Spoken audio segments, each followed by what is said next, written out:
sasabi mo? Stop playing dumb, Eduardo!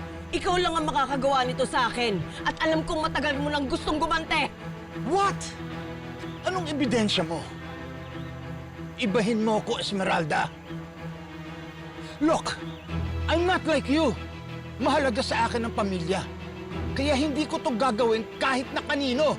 Kahit kalaban ko pa sa politika. Sinungaling ka! Alam ko, ikaw ang nagpapatay sa anak ko! Do you know what you're saying? Prove it! Sue me! Hindi yung ganyan. Gagawa ka ng skandalo para lang makakuha ng atensyon? Plastic ka? Pumunta ka rito para makiramay?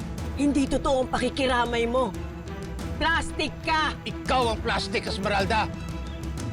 Kung nagagawa mong pumunta sa lamay ng taong pinapatay mo, ako hindi. Hoy, Eduardo. Mag-ingat ka sa mga binibintang mo. Baka hindi mo kayang patunayan yan. Ba't mo ako kinakausap? Ha? Kung nga makialam dito? Bakit? Anong gusto mo? Ha?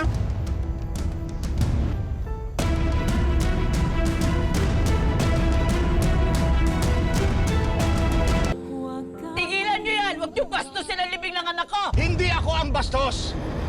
Sabihan mo yung aso mo! Lumayas ka dito! Huwag mong gamitin ang libing ng anak ko para kunin ang atensyon ng mga tao! Mawalang galang na po. Gob. Sir Mayor. Hindi po kayo dapat nag-aaway.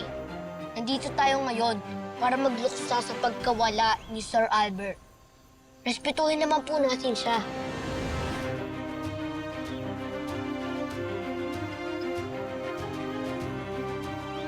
Halika na po, Sir Mayor. Tara na po. Tara na po, Sir Mayor.